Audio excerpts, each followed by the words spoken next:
नमस्कार दोस्तों। कल हमने हमारा हिंदी गद्य विधाओं में कहानी विधा जो है उसमें हमने कुछ विधाओं की जानकारी प्राप्त की थी। आज हम कुछ और कहानियाँ उनके बारे में जानेंगे। पहली कहानी लक्ष्मी का वाहन, पंच परमेश्वर, गदल और नई जिंदगी के लिए।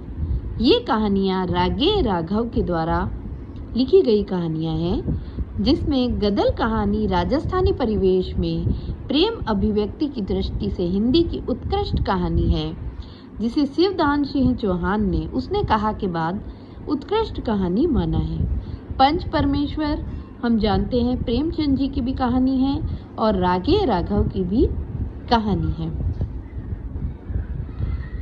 इसके पश्चात फणेश्वर नाथ रेणु जी की कहानियाँ पंच लाइट, लाल पान की बेगम, तीसरी कसम, मारे गए गुलफाम, पहलवान की ढोलक और संवदिया जिसका शाब्दिक तात्पर्य होता है संवाद भेजने वाला। इनकी कहानियां प्राय बिहार के जीवन से आधारित है। इसके पश्चात सरहद के इस पार, जिनकी लेखिका है नाजिरा शर्मा, वापसी और सेवानिवृत्त परिवार में व्यक्ति की स्थिति, उषा प्रियवदा की कहानियां हैं। एक अदद औरत ममता कालिया की कहानी है। पीली छतरी वाली लड़की उदय प्रकाश, वॉरेन हेस्टिंग का सांड उदय प्रकाश, तिरछ उदय प्रकाश, पाल गोमरा का स्कूटर उदय प्रकाश की कहानियां हैं। कर्मनाशा की हार शिव प्रसाद सिंह की कहानियां हैं। नई कहानी में का सूत्रपात 1950 के पास निर्मल वर्मा के द्वारा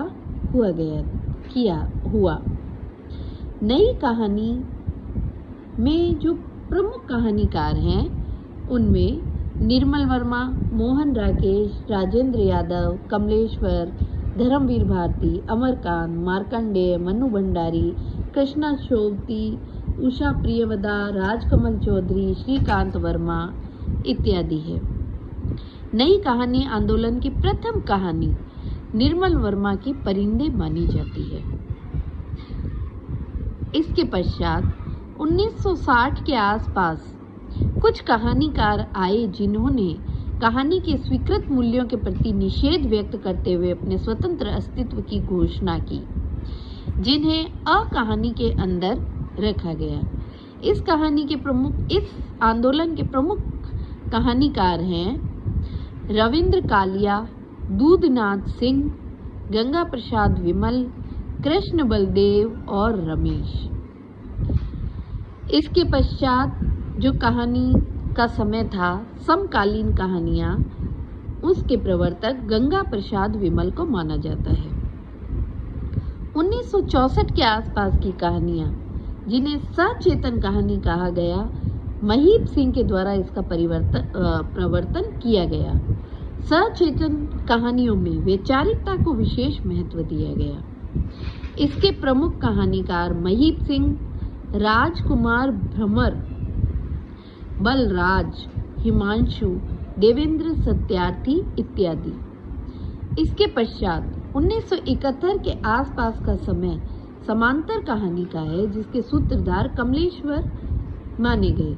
इन कहानियों में निम्न वर्ग की समाज में स्थिति और उनकी समस्याओं का चित्रण किया गया। धर्मयुग पत्रिका में इन कहानी आंदोलन का जमकर विरोध हुआ, लेकिन सारिका पत्रिका ने इसे बढ़ावा दिया। इसके प्रमुख कहानीकार कमलेश्वर, नरेंद्र कोहली, मृदुला गर्ग, मणि मधुकर, निरुपमा सोबती, श्रवण कुमार इत्यादि रहे। सक्रिय कहानी के प्रवर्तक राकेश वत्स हैं और सहज कहानी के अमृत राय। निराला जी की प्रमुख कहानी चतुरी चमार है। डाची कहानी उपेंद्र नाथ अश्क जी की है। प्रेमचंद जी को कबीर के बाद का सबसे बड़ा व्यंग्यकार डॉक्टर रामविलास शर्मा ने कहा। प्रेमचंद द्वारा पूस की रात यथार्थवादी कहानी है और कफन कहानी के पात्र घीसू और माधव है। एक कहानीकार हैं जिन्होंने शिकारी जीवन की कहानियां लिखी है, वे है श्री राम शर्मा। प्रेमचंद्र और यशपाल के बाद अमृतलाल नागर ही इस प्रकार के कहानीकार हैं जिन्होंने मुस्लिम पात्र को रखते हुए सबसे अधिक कहानियां लिखी है। इसके अतिरिक्त महाश्वेता देवी हिंदी भाषा की कथाकार ना होकर बंगला की कथाकार है। ये कुछ महत्वपूर्ण तथ्य थे कहानियों के बारे में। अगली हिंदी की विधा हम निबंध या नाटक लेकर आएंगे जो हम अगले वीडियो में लाएंगे। नमस्कार।